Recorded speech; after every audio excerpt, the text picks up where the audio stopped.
And we're live. Chika, I want to welcome you back. We missed you last week, but we hope that you had a great birthday celebration and had a lot of fun, and you're back and ready to hit the road running. So how you doing today? I'm good. Thanks for that, Christy. Yes, I had a lot of fun. I was up in Tahoe, and it was just really amazing there. But glad to be back. Had a wonderful time, and let's really give the folks some content today, Christy. All right, awesome. Just a brief mention here. I know that you put together a lot of personal videos thanking people for their birthday wishes and sharing your hot air balloon experience. And I just think that's really awesome, Chika, that you take that time to really reach out personally to each individual and touch them in such a personal way. So I really admire you for that, because that takes a lot of time. Not only in just shooting the video, but then in uploading it, rendering it, all that kind of good stuff. So I'm sure everybody appreciated that. I know I appreciated mine. Oh no, So. thank you. That means a lot, sir. Because thanks for mentioning it. You see, my parents, I guess, taught me well. I know it takes time, but I think if people make that personal effort to reach out, especially on a nice occasion, whether it be a nice or even not so nice occasion, but I think that it means well, and the least I can do is just respond personally, and that's the best way I know how.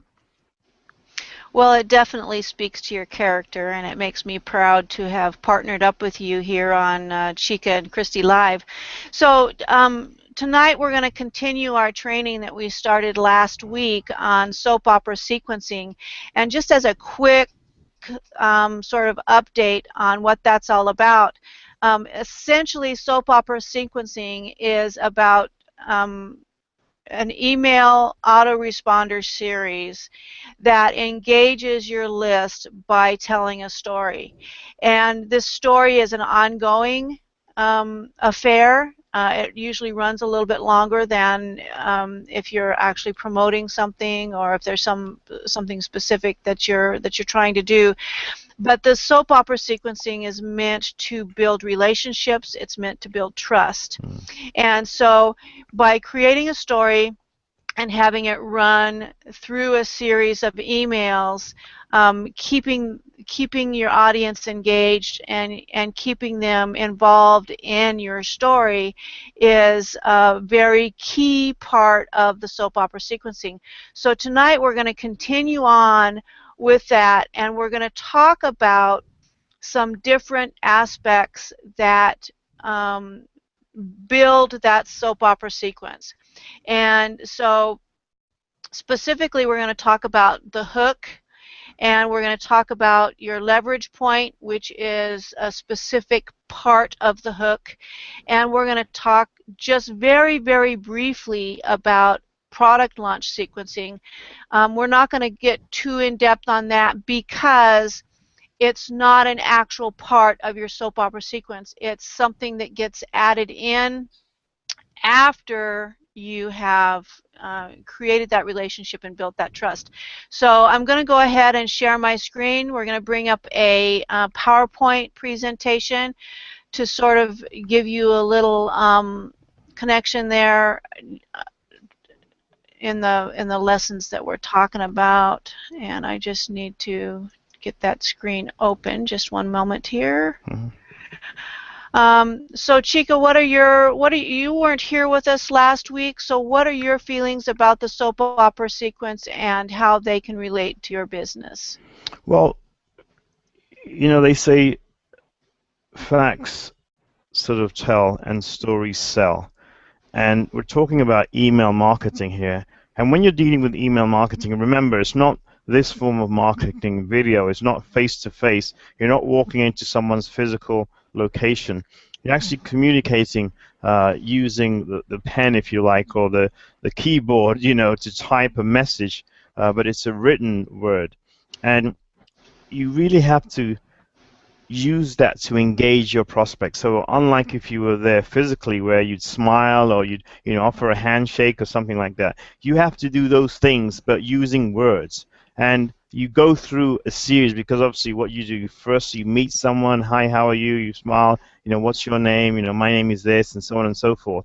And then you take it through a series. That's exactly what you're going to be doing only with words. So you build up a storyline, and the reason for the soap opera sequence is like any regular soap. Christy, I'm sure, I certainly remember Dallas way back when, maybe the younger folks may not know Dallas. They may just have got to see the reruns, but things like 24 Lost, what they do is have this story that goes on for several sequences, but each one is an episode. So that's how this will be. Each episode, if you like, will be an email, or each chapter or brief scene, and it ends usually just short of something very exciting about to happen, and then they leave you and go to the next and say, okay, you got to come back. So it's more like the cliffhanger, you know. One of the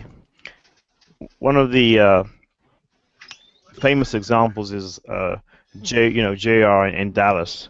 Was this scene where he was killed, but they didn't know who killed him. And so it was a real sort of cliffhanger, because people were just sort of really on edge as to, they wanted to find out so badly, and people were guessing and surmising, but none of them, could really get it right. They were guessing anyway. So, but they made people wait from, I guess, summer to the fall to find out. So, this form of communication is very vital, especially if you want to gain the attention of your inbox. And this is something that if you had a small list, you can really work to your favor and get better conversions than someone who had maybe a larger list of, thousands, even 100,000 people, but just no traction because they just send out blind emails or emails that don't even speak to the person. So that's Yeah, that's a very important point there, Chika, because a list doesn't do you any good if they're not opening your emails. Mhm. You know, Yeah, frankly, I mean, I always come back to that. Wow, you've got a big list, but how responsive are they? yeah. And if you want them to open your emails, you got to develop a relationship with them, and it's got to start. It needs to start in the beginning. It's really hard. I mean, I can attest to that because I am learning, and once you lose the attention of your list, it's really, really hard Hmm. to get their attention back. Hmm. So it's important to try to get that first email opened, and then to make sure that each consecutive email is worthy of your prospect clicking on opening that email. So Hmm. I'm going to go ahead and share the screen, and here in just a second, see that full screen, and then we're going to pull up this PowerPoint. Okay. Okay, do you see that there, Chika? I do. Hmm. All right, all right. So the soap opera sequencing, building your SOS, Hmm. Save Our Ship, Hmm. beginning with your hook. So Hmm. we mentioned the hook earlier, the purpose and beyond. So basically what we're doing here is, as we have mentioned, we're building a relationship. That always has to come first, building the trust. I don't know about you, but I know that in my inbox or in my private messaging in Facebook, I'm going to respond first to an invitation to somebody that I have a relationship built with, that I know and I trust, that Hmm. they're not just trying to sell me something.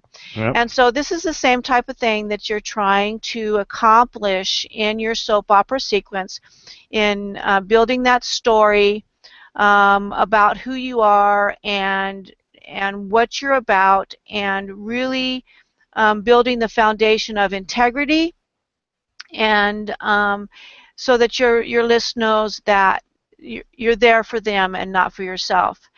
Later on, once you build that trust and that relationship,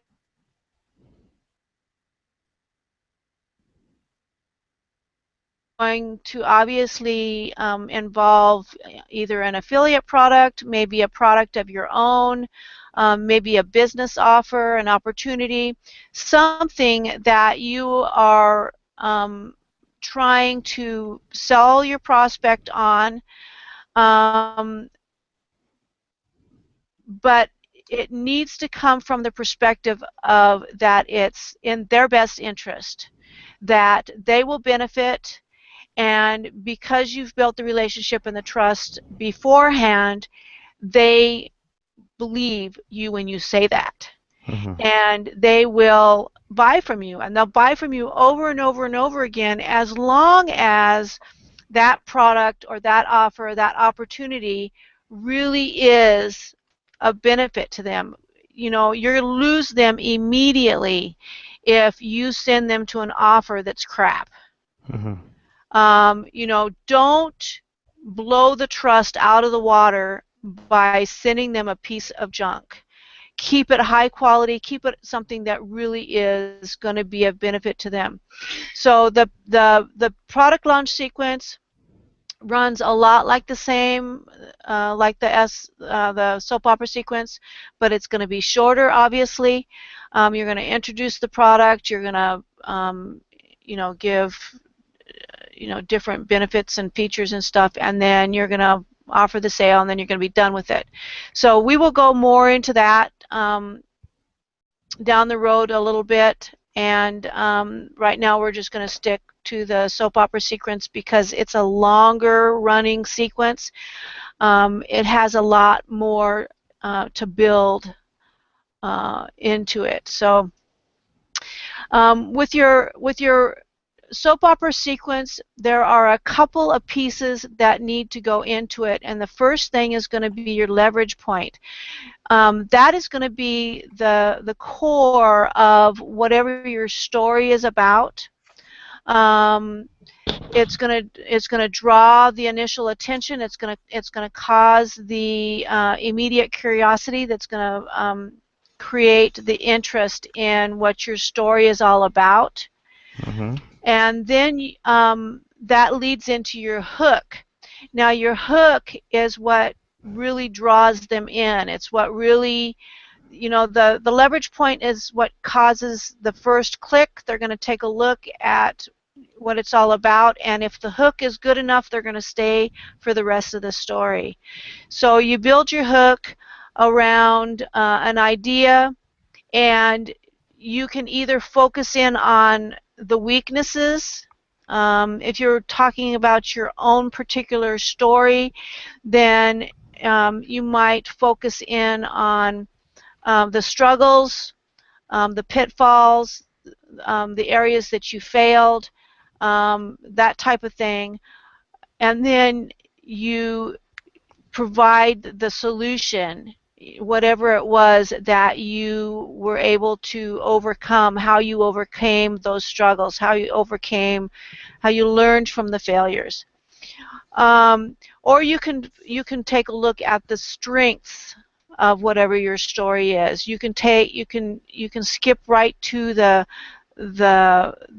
success of it, the obtaining the goal, the lifestyle, Mm-hmm. whatever it is that you're hoping to create a desire for, that's going to cause your list to come back, to hear more of the story, to find out how you managed to obtain that goal. Mm-hmm. So, Chika, I know you've got some good insight on how you use the hook to create interest and anticipation. So why don't you share a few ideas there? Yeah, actually, so basically, when you talk about a hook, you're actually looking for, uh, as the name suggests, something that will just initially entice the prospect. Obviously, the leverage point has drawn their attention, but I know this is, may sound cool, but for those who fish, you understand if you have a fishing hook, and usually they attach either a worm or some sort of bait on it, okay? And that's what draws the fish in. And that's exactly what you want to do here. And how you emphasize that hook is twofold, and you've mentioned it, Christy. Either you're looking for, once you got that hook, the weakness in a certain product or service that you could exploit, but in exploiting it, what you're doing, you're bridging the gap between that slight weakness and it being, almost perfect. So you sort of provide, if you like, the band-aid, okay? But that would be your entry point, and that will be the advantage you have over other people. Conversely, you can find a strength in a product and even sort of make it better by adding some sort of concierge, if you like, service onto something that's already good. But the tipping point will be the fact that you have a concierge service. So if you think about, if you went to a hotel and one had, bellhops that obviously didn't even need to tip, or your hotel fee had taken care of, and then one that didn't, where you had to carry your own bags. And I mean, that, even if you had to pay slightly more, that's definitely a hook, and it's a strength hook, if you like. And for weakness, if I could just give an example, maybe a weakness, for example, if something were free, like Google Keyword Tool, the Google Keyword. Now, we all know it's free. What if I said, okay, I have this unique way that I can use the Google Keyword Tool to find profitable keywords in any niche, and I can get 100 of them in, say, 5 minutes or 2 minutes. And I have sort of some program I wrote. It could be even an Excel formula or something.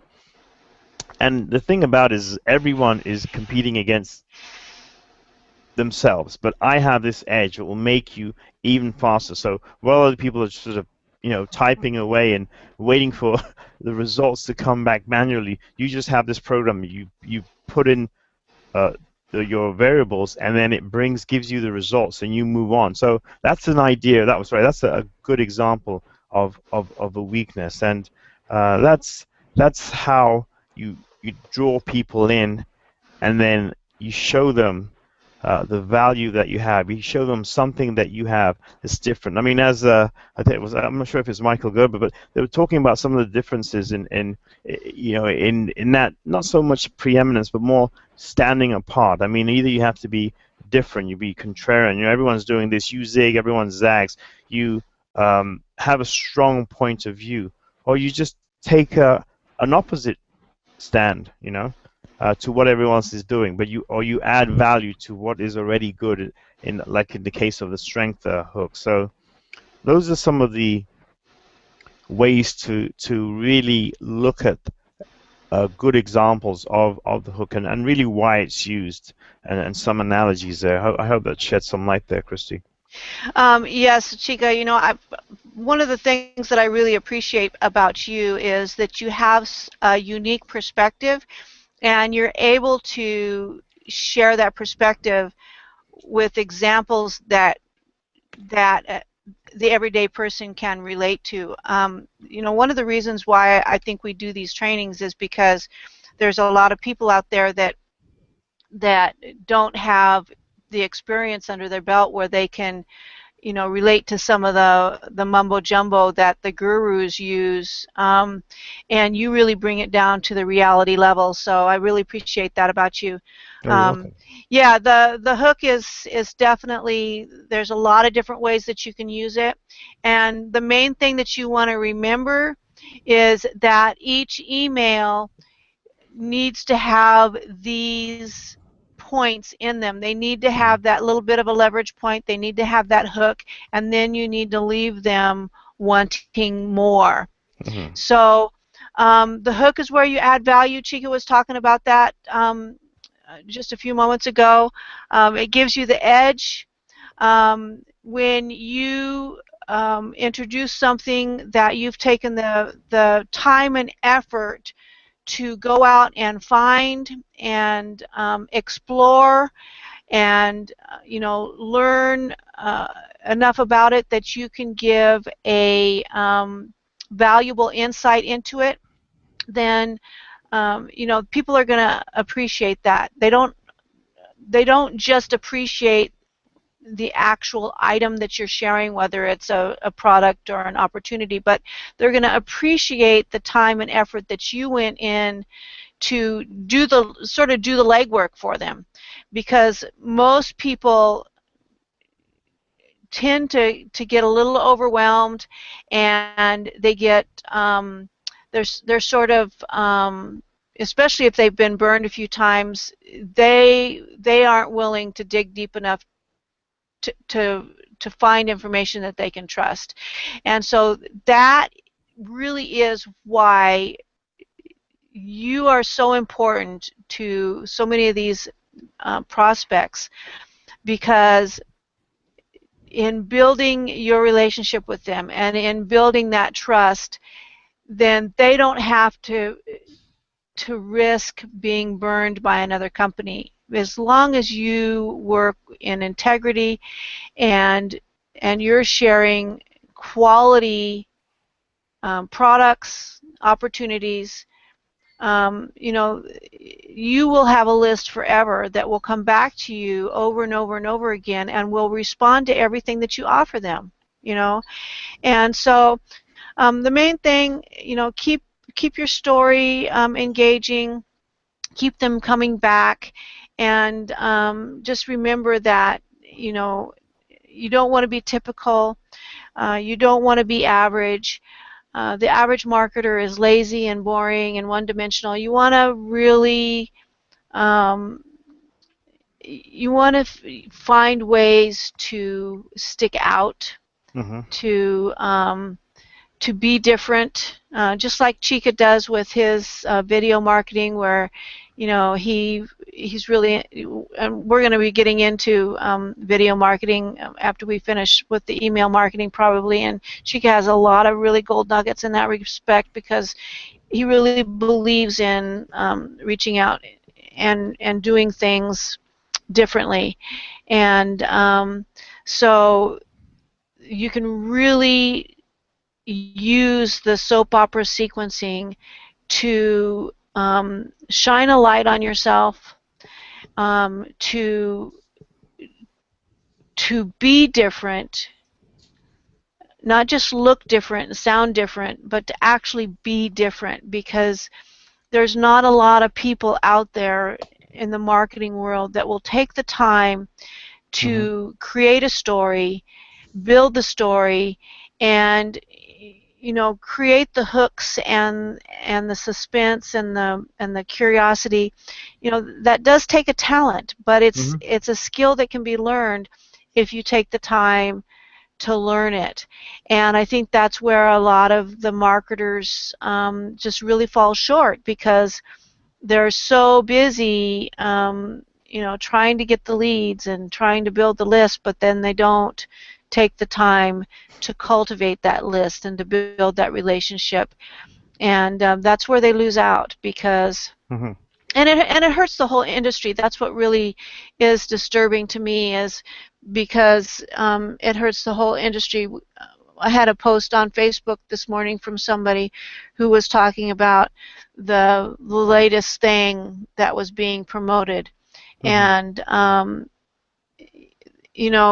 when it's not something that's of real value, and people get burned, then it hurts the whole industry, and that's what's so bad. And that's where we have to step up and really provide that support, by building these relationships, by letting people know that not every opportunity out there is a scam, and not every offer is a pyramid scam or whatever you want to call it. Mm-hmm. That there really are legitimate opportunities where people can make money, and that's what we're all out here to do. But we're not out here. I know Cheek and I are not out here to make it off of somebody else's. What's the word that I want, Chika? Oh, you mean Um, someone else's misfortune or their, yeah. exactly, Mm-hmm. exactly, yeah. So anyway, I'm thinking that's my last slide. Let's see. Yep, that was the end of the slideshow. Okay. So Um, Chika, do you have any thoughts to close out with here? We got about 5 minutes. Any final words or thoughts? No, I just hope people that can take some heed and can really have noted some of the points that we raised tonight, especially if you want to further connect or connect in a better way, because a lot of people have email lists and really either they're just ignoring and neglecting them, or B, just flat out just literally bombarding them with offers.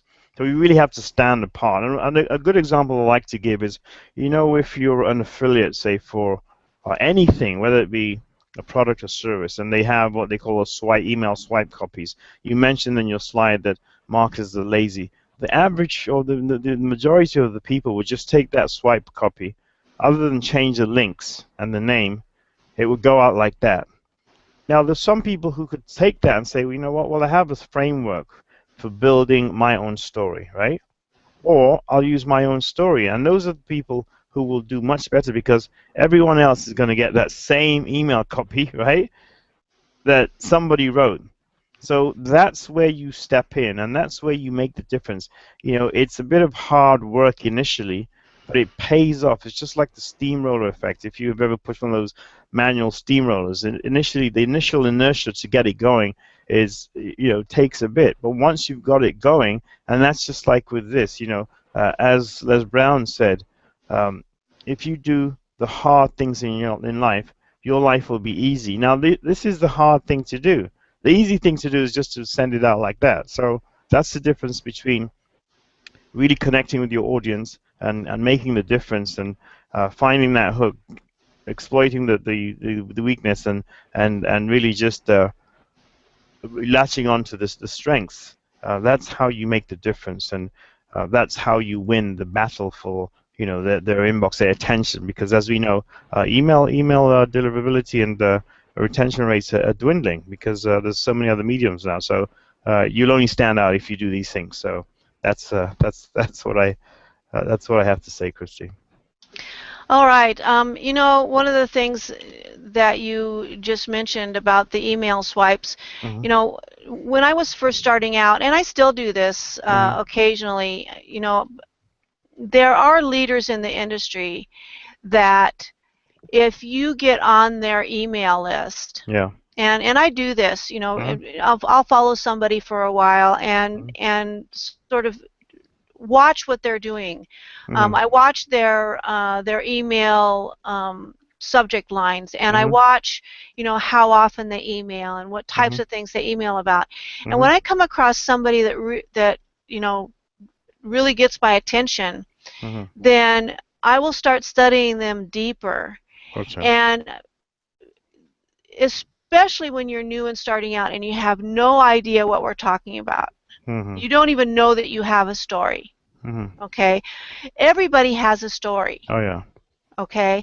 So, but you have to discover what it is, and you have to discover what the interesting points are about it and Mm-hmm. how it can relate to other people. Mm-hmm. And the best way to do that is to sit down with a pad and a pen and start writing about it. And Mm-hmm. don't worry about, if it sounds good or if the grammar is right, or just write the story. Yeah. And let that be the starting point.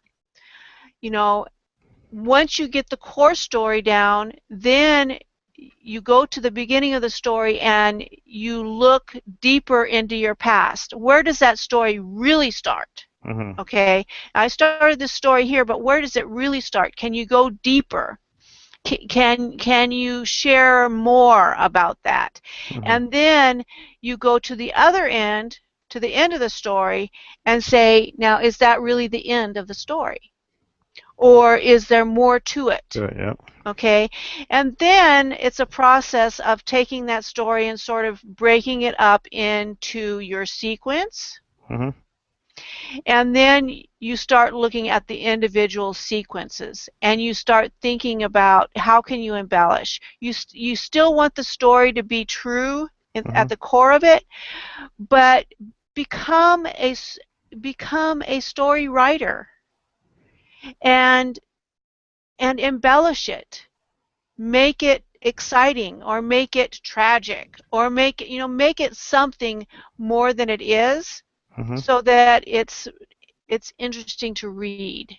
The core still needs to be true factual stuff because it's about you, but it can still be a story, and it can be engaging and entertaining, or it can be tragic and heartbreaking, or whatever your story is.